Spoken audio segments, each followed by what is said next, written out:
Hi, everybody. It is your host of About This Aging Thing, Sabrina, and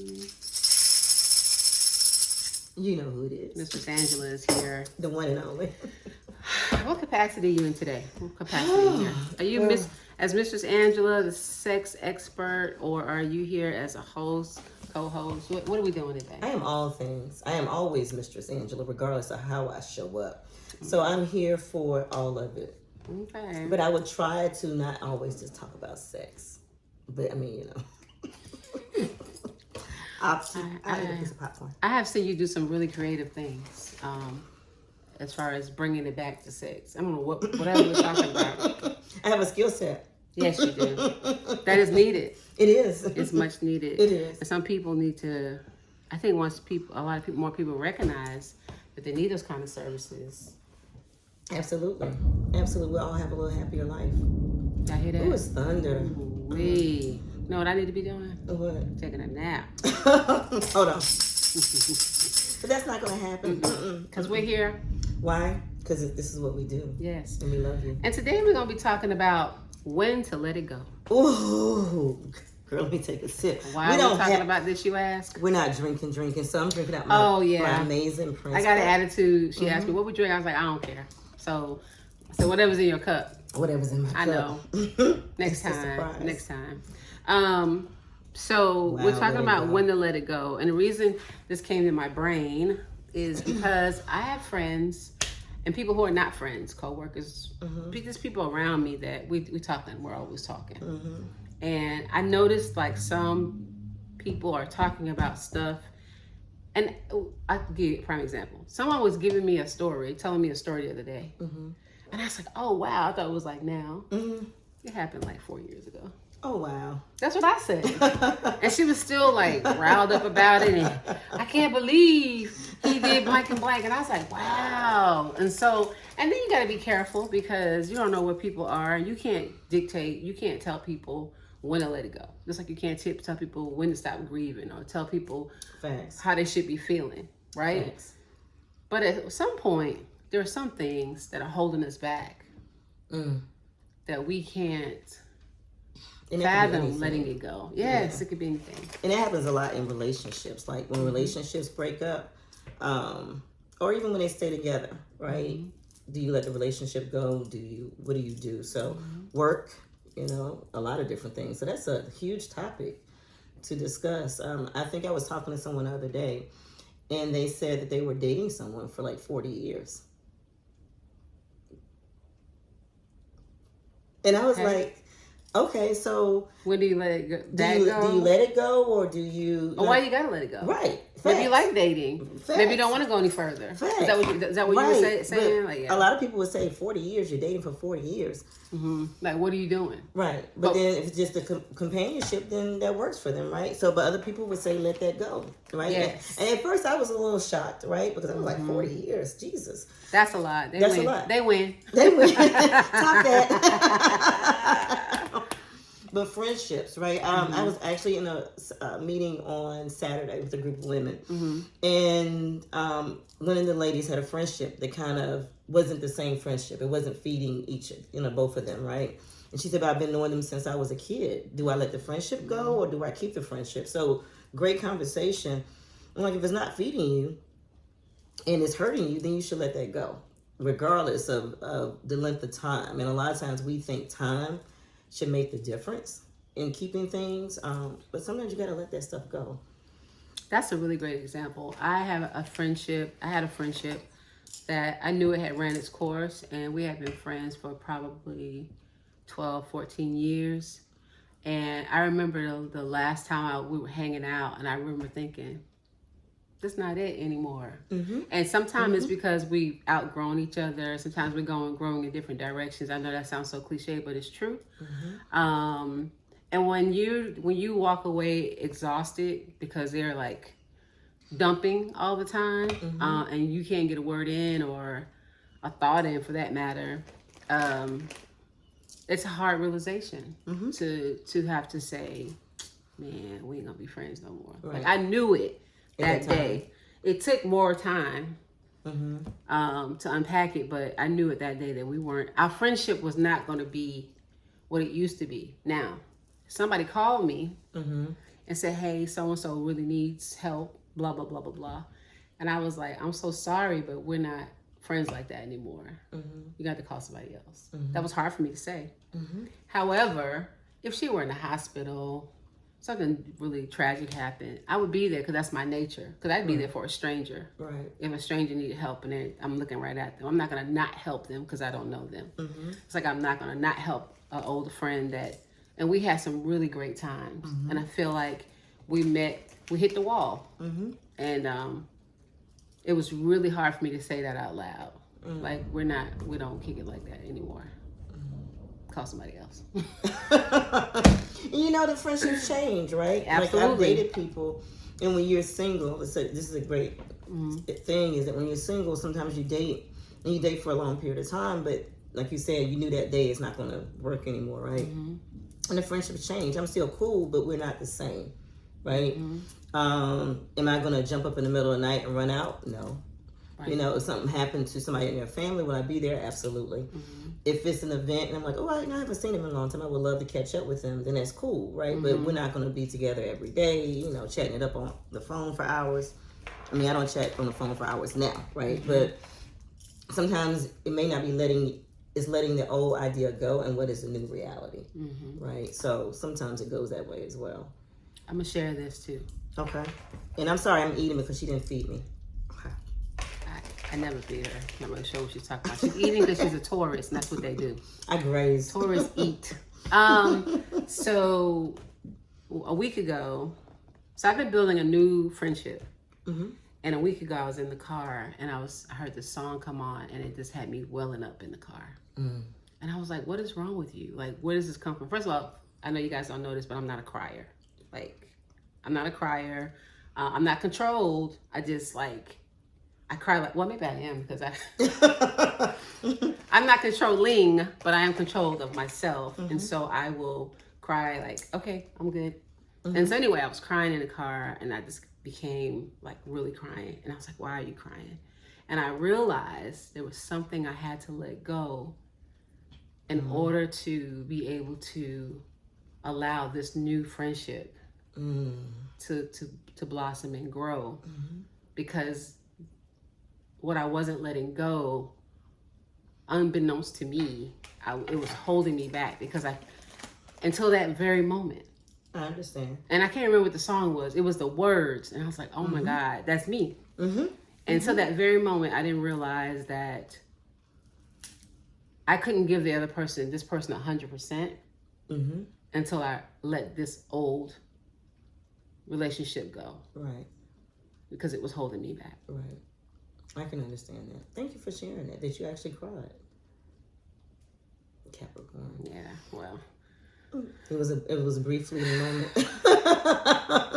And I think that's because we do have to manage our emotions so much that we don't really cry all the time. But when it does it come, is cleansing. It is cleansing. I think one day I was somewhere, and again, I'm not a big crier. I cry, when I laugh, I cry a lot, right? I guess it's the cleansing I was thing. like, don't start that damn crying. And it's funny, I think I do it for hours, right? It was one day, something happened, and throughout the whole day, again, something like what you just said, the song, the words hit you. And I think throughout the whole day, I had tears coming through my eyes, right? And I was like, where is this coming from? But again, it goes back to realizing that something has truly changed and having to release that. It just comes, sometimes it comes so randomly, especially if you're going through grief, any type of grief, it just comes randomly. You can't control that. Sometimes it's frustration. So yeah. They call it ambushing when you're in grief. Ambushing. When you get ambushed. Like you get ambushed, like you don't see it coming. So the other I think thing you could use that for stress as well. Absolutely. Yeah. Yeah, absolutely. So the other thing The other thing I want to say is so to be completely transparent, I'm a bit of a hypocrite. Okay. When it comes to this subject, because I know that there is someone in my life that I'm going to have to let them go. I don't want to let them go quite yet. And I always ask myself when I'm like at that point where I'm about to say it to them, I think, well, why do you have to let them go?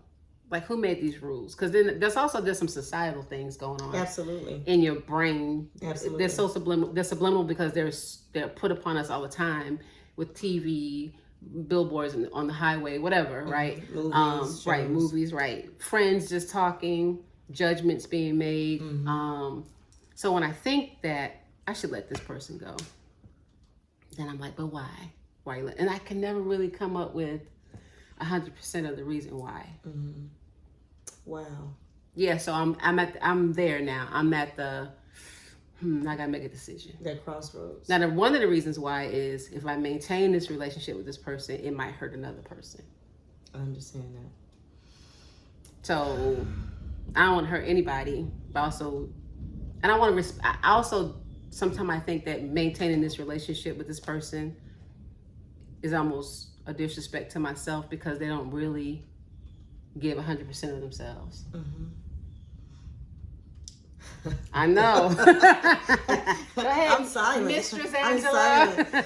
I hear you. And I've been in situations where I had a committed relationship.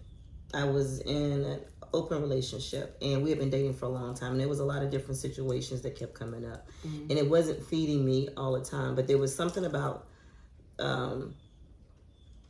those people, the people that I was connected with, that really brought me some joy, right?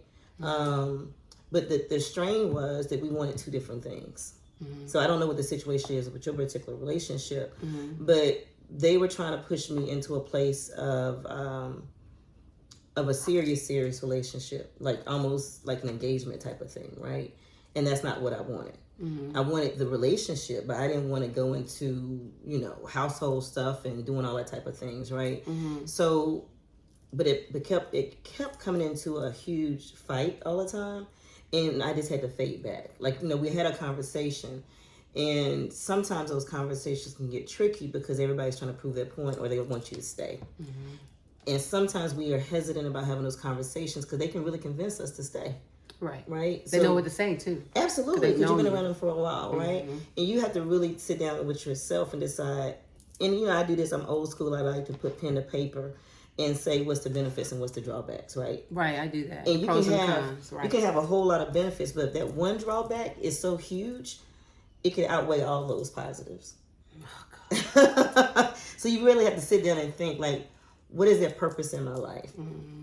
I realize I have to have some fun and joy, right? So maybe I just kick it with them when it's a good time. But that's hard to do. You do have to fade back. And the part that's hard is we don't want to be in pain when we got to fade back because it's going to hurt. I was watching a show this weekend when I was cleaning up the second season of Survival of the Thickest. Oh yeah, me too. Yeah, I finished so it yesterday. great. I love so she was talking about that, right? She was really hurt. She went to the guy.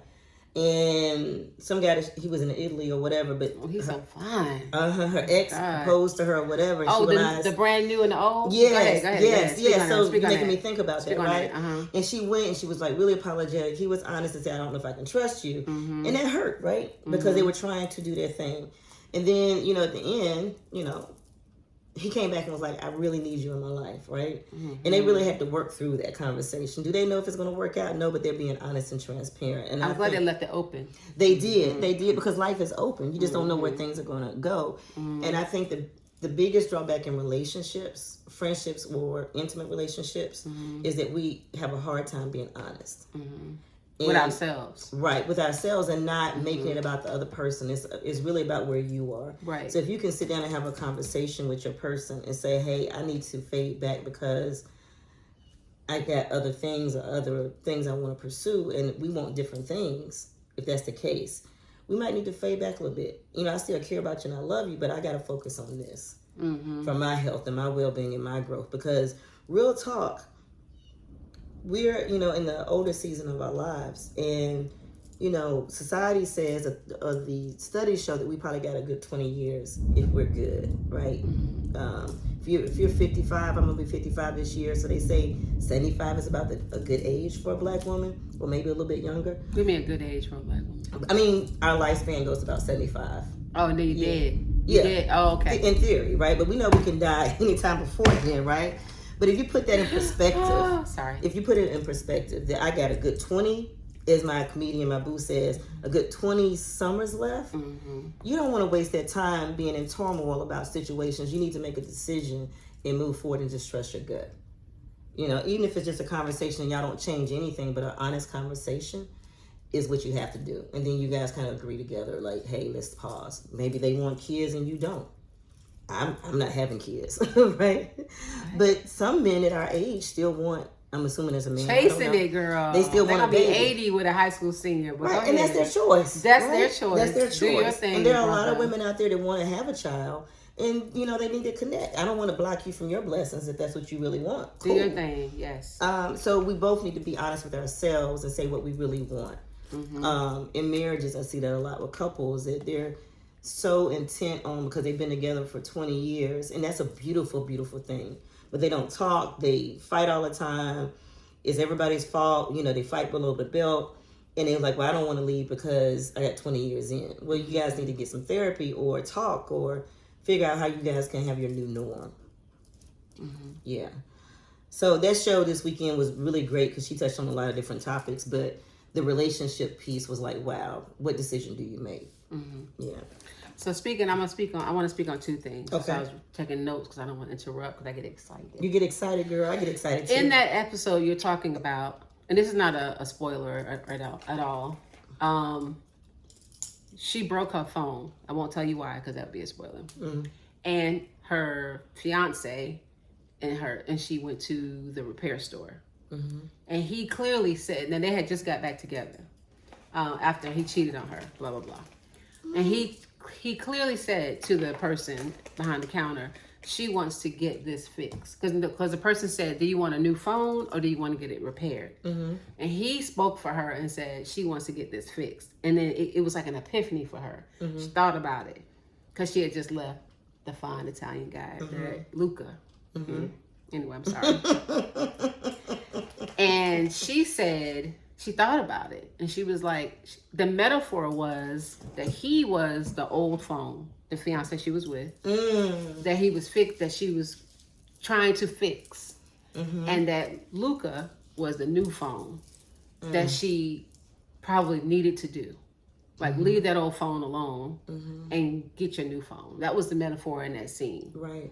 And it was so deep. It was dope and it was deep. And I was like, wow, I see where they went with that. Right. And Great she was writing, like, by the way. yeah. And she was like, no, I'm going to get a new phone. Which she then at that moment realized she was only staying with her fiance because he was not new. He was familiar to her. They had history. Their families were friends. And it was comfortable. And he could give her everything she wanted. Kids, the house. Because remember, he promised her the brownstone, blah, blah, blah. And it appealed to her. To me, the way I interpreted it, it was appealing to that societal brainwashing that we all have, that we're supposed to want these certain things at this certain age. And she was about to be 40, and in her mind, she was like, I'm about to be 40. I need to have these kids. I need to have my house. I need to have my husband. Even though she knew that wasn't the man she should be with. I understand. And for her, it was like that. This question to her would be great. Like, when do you let it go? And at that moment, that's when she realized, I need to let this go. So that was just awesome to me. The other part is you were talking about scaling back. I respect it. Backing up. Maybe not seeing that person as much initially before you decide, make a decision. For me, my backing up is giving you the same energy you give me. So I usually do what I want to do when it comes to relationships, as far as I will give you all of me, even if you're not giving me all of you, until I get tired, until I realize, oh, you're not emotionally available. You trust very quickly.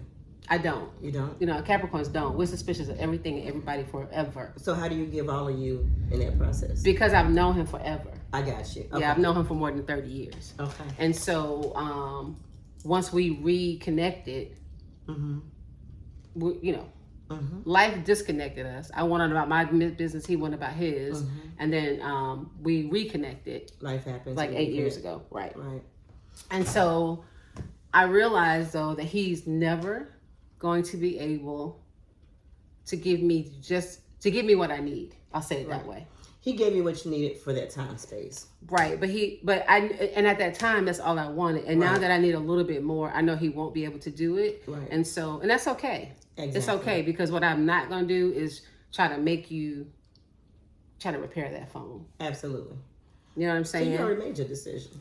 Well, I made it my decision. My decision is to give him the same energy he gives me. I understand. And that usually takes care of itself a lot of times. Because when you give back what somebody does, I'm sorry, I apologize. Go ahead. When you give back to what they do, people can't handle that. You know, they're very shocked. Like, because they're used to and spoiled. Absolutely. They're used to you doing, people. Oh, wait, you're not doing, oh, absolutely. Wait, you're not. No, absolutely. I'm not. Because I realize, and you're right. It'll take care of itself. And that's probably the best way to do it this time. I think everything is individualized too. Like you have to.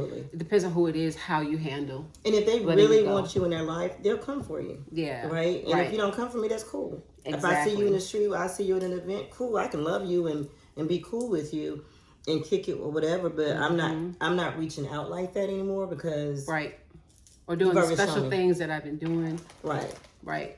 Yeah. And also I always ask myself, if this was a female friend, and the first person I let go was a female friend, but if it was a female friend, would it take me this long? Or is it because there's another connection there? So you brought back the other part then. Well, maybe not directly, but I'm going to say directly. Like if you're intimate with somebody, regardless of what the situation is, I don't know if that's the case with you guys, but sometimes it is a hard space because life is life. We talk about that all the time. And sometimes you need a safe space to get out or have a maintenance man, right? But you got to make sure you stay true to yourself. Right. You got to stay true to yourself. And sometimes you don't know what you want. True. Which is me sometimes. You know, one day I'm like, hey, I'm good. We're having a good time, and that's all I need. Right. And then sometimes you feel like, dang, it would be nice if that person really actually cared. Absolutely. You know what I mean? Like, care enough to say, let me take you, let me do this. Show me you care. Yeah. Show me you care. Yeah. In the way that I need it. So that goes back to those love languages and that type of thing. Right. Like, if I am a conversational person or whatever it is, or if it's food, whatever it is, and I'm a hybrid, right? But show me you care. Pick up the phone and say, hey, you doing okay? Haven't heard from you or whatever. And because I used to do that for you all the time, then, return it. Don't always wait for me to make the first move. Oh, that's definitely not me. I'm so bad. I'm trying to get better as far as reaching out. I don't reach out, but that's never been what we do. Right. He's always reached out. That's cool. And then I'm trying to get better. I've had people say, man, you don't never call. Right. You don't never say nothing. I'm like, oh, my bad. So what I call my girls though, my sisters. What I find sometimes is that when I have, what did my child call it? But anyway, when different people in my life, right? And I reach out and they say, hey, let's get together. And I never hear from them.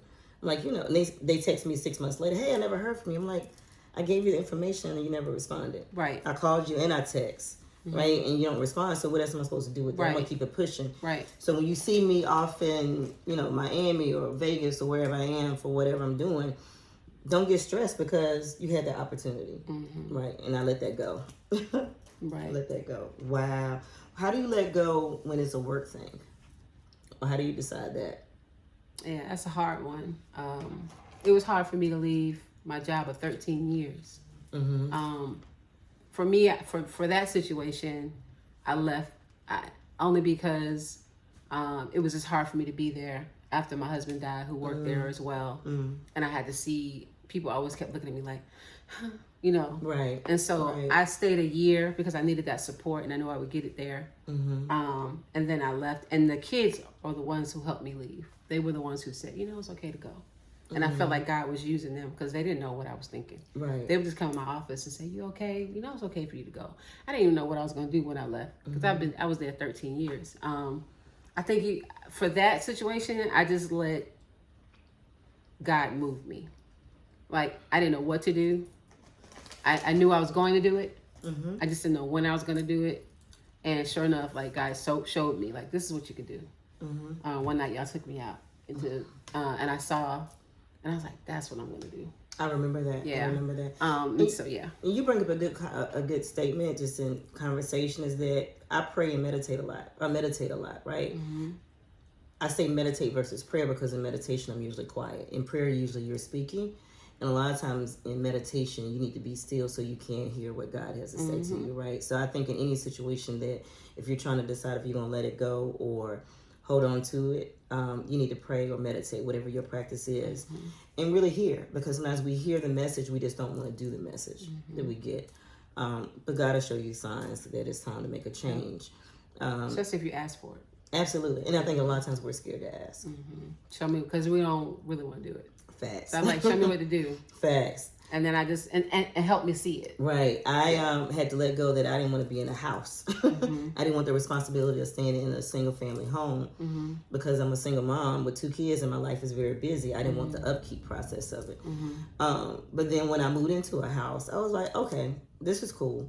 This is cool. And I'm kind of vibing with it in general. But I had to let go of my own perception of what that was going to take out of me to do that. Because in that moment, I didn't realize what it was going to feed me. What it was going to give me in a different space. So letting go of that old thought process and embracing something new, it elevates you. Like you just said earlier about that old thing holding you back, right? Yeah. And sometimes it's just your thought process. So yeah, real talk. Also letting go of who you used to be. Woo! So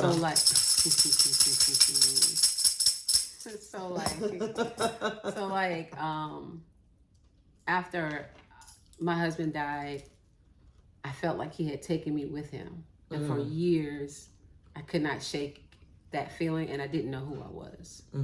So this is my second chapter has finally started after 10 years, and I had to figure out who Sabrina was. Absolutely. In this situation, and where I'm at now, and with the people I work with, and the decisions I'm making. Who am I? Right. And you can't. I feel like we spend so much time trying to go back and get that person we used to be, and when I was 20, and when I was 30, and that's different. Just reminiscing about those times. It's like you really think you should be in a size 4 when you were in high school, and you got a menopausal body now. That's not gonna quite work. It might not work. I'm not that now. There's plenty of size 4 women. Yeah, so don't take that the wrong way. 50 plus, we get that. We're just saying, like, if that's the struggle, it might be something to let go. Right. Not that you can't look your best, right? But fitting into your cheerleading outfit, that's cute if that is the case. Right. But if it's not, remember that you're no longer that person. Right. You're 50 years later, or if it was 16, 15, that was 40 years ago. A lot has happened in your life, and like you said, you can't go back to who you were and the experiences that you have, the losses, right? Jobs or whatever issues you have, relationships. You're not the same person. You're not meant to be the same person. You're meant to evolve and go on a journey. And I think we always think it's a destination, and it's about the journey. Right. And if you are the same person 60 years later, you might want to check that, because the growth is not happening. Right. Because growth, life experiences, and like you said, the journey will definitely change you. Right. And change is constant. Change is always, what is it? Change and taxes are always definitely. Change and death. Change and death, yes. We don't even talk about taxes. But anyway. Because everybody don't pay their taxes. But those 2 things are always going to happen. Right. It's going to happen regardless if Nobody you're ready for it or not. It. So how do you embrace that change? That's a part of letting that go. If you're fighting it all away, depending on what it is, you can't save somebody if they don't want to be saved. And that includes yourself. So you got to learn how to save yourself. It also includes your children. Facts. Now, this is hard. Listen, y'all. I know this is hard. I used to say this to my mom, because my older brother and sister used to give my mom a little bit of hell. And I used to always say, why can't you just let that go? Just let him go, Ma. Just don't, I had my mom crying at night, and I was like, why don't you just let it go? And she was like, you won't understand until you have your own children. And I understand that. But you have to, at some points, we have to let our kids go. And I'm not going to dictate what that is. But what I will say is, letting go does not mean not helping your kids, does not mean that you can't do for them. It doesn't mean that. To me, my personal letting go is being free of the worry in my brain of the decisions that they may make. Right. Because it's their journey. Exactly. It's their journey. When I freed myself, now it took me a few times of saying, okay, God, I'm giving it to you. Okay, God, you got this. Okay, God. And I was still trying to control it. And then I finally was like, okay, God, I know you got her. I know B, I know you got me. Mm-hmm. And so I'm going to release the worry of her decisions, not her. I'm going to help my baby as much as I can, how I can, as long as it doesn't hurt me. Mm-hmm. Because, you know, as parents, we feel like we got to be almost dead. We let our kids kill us. That part. And I always be teasing, right? I was like, don't let them win. Don't let them win. So letting that go, letting the need to control our kids, letting the worry of their decisions, not worrying about them. Correct. I want to be clear. Of course, we're going to worry about our kids. They came from us.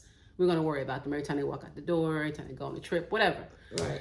But their decisions, you cannot no longer worry about. Yeah, and you know, sometimes, again, it was a busy weekend recently, but I was at an event Saturday, and it was about 30 kids from 8th grade to seniors in high school, and they were doing some speeches.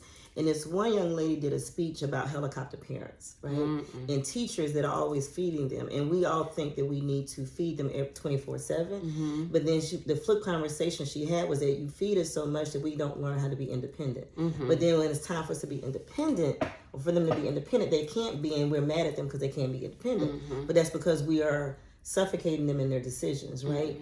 True, we guide them in conversation and let them fall when they need to fall, which I know is hard. Really hard. It's really hard. It's really hard. I do get that. But then you know, if you have instilled in them some of the base values as a younger person, I do believe as they get older they come back to that, or the coping mechanisms and that type of thing. But it was great to hear that perspective from a young adult, saying that parents typically are all over and won't let them make a decision. But then when it's time, they don't have the skill set for the independence. Right. Yeah. So letting the need of control. Yeah, control. Let it go. Let it go. You know, we don't want to see our kids mess up, but they're gonna mess up because we did. Think about it. I mean, I know you were perfect and pure in every way. But... As a kid, I was perfect and pure. You know, Capricorns are one of the best children to raise. Like, my mom's not here to confirm or deny. I know her mother, and I will talk about it later. I tried. I really tried to not make her cry. That was always my goal. Right. Like, don't make her cry. Right. I want to talk about one more thing. We're going over a little bit, but this is important. Okay. I want to talk about letting go the need to control your mate, your partner. Ooh. Now, that's gonna be a part 2 conversation. Woo! That's a whole 30-minute so? conversation by itself. We probably should make that another show, right? Right. Because I've seen some stuff and I'm like, wow. So I'm gonna throw something out there. Like, I really wanted to talk about that, but that's really a real conversation. We can we'll close out this show and let's come back after lunch and let's do part 2 of that. Can we get some lunch? Oh, see, Tauruses always want to eat. But then we don't eat. Like, I eat a little bit at a time. Yeah, she ordered a whole bunch of food. And guess what? She ordered the food and said, can you bring a box with it? You know why? Because she knows she's not going to eat it. But I have the taste for it, right? And it's there. So. Okay, we're going to talk about controlling your mate, your partner. But you can give a highlight, though, if you want to.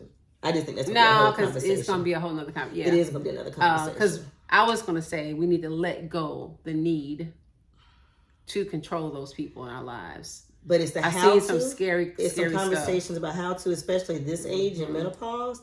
Like you just said a few minutes ago about how one day you might want this and another day you might want that. So a lot of times women would try to control the relationship because they feel out of control in their personal life. Quiet. Crickets. Think about it. I think that's true. Somebody just asked me today, and we can close out after this. Okay. I cannot go to lunch. I got stuff to do. Okay. I gotta go to lunch. Okay, well, make me a sandwich. That's 2 hours. Then I gotta make her a sandwich. Anyway. Somebody asked me this today. Asked me if a friend of mine was okay because at an event they were kind of like ultra hyper, ultra like. And that's not their personality. Look at me, look at me, look. That's not their personality. They've always been kind of look at you hyper. But the cartwheels in the middle of the event was a little different. That's a metaphor. And I thought about it. Can you still do a cartwheel at this age? Hell no. I can. I can do it. Can you do a split? But then you're going to be visiting me in the hospital. We're gonna talk about And it. then my child's gonna say, "Where were you while my mom was doing the cartwheel? Why didn't you stop her? You know she can't do that with her She knee, said her she little wanted knee. to. My little knee won't let me do Because I nothing." believe in her. Go ahead. Okay. And she asked me if this person was okay. And I said, I'm not sure, but in my experience of being around a lot of people, especially women, I experienced that when women, don't get mad because we're not talking about the men right now, but because they do it too. They do. But I experienced this as a woman being around a lot of women. That when we are, especially like with some teachers I've seen in my past in education, when they're just so like almost bullyish, usually that person does not feel empowered at home. And when I told that person that, she was like, "Oh man, that makes a lot of sense." And now then she goes, "And now that you mentioned it, they got these things going on at that house. I didn't know that, but she was sharing with me." And I was like, "Well, there it is." So being able to let go of this person is in a relationship that she's not happy in, but it's more important to her to be married and to not. I guess she feels like she's going to be giving up everything if she does. Then she'd rather not let go. She'd rather be in that marriage and have a reason why that her husband's never anywhere around at any functions, even though she's married. And then when she gets around people, act a certain kind of crazy kind of way because I think some of it is loneliness. And it's the worst thing to be living in a house with somebody and you feel lonely. That's the worst. Being in a relationship and feel lonely is not good. And so the idea of her letting it go, she cannot do. And we have had a little bit of a conversation about what would it take for you to let that go. And she won't, because then she has to let go of the facade of the beautiful house she lives in, the perfect relationship, and all those things. She would have to let that go. But we're going to come back. We're going to come back. Part 2. I'm going to go eat, and we're going to come back to part 2. And we're going to dive into that second part. All right. All right. Peace, y'all. Smooches. See you in a minute. See you shortly.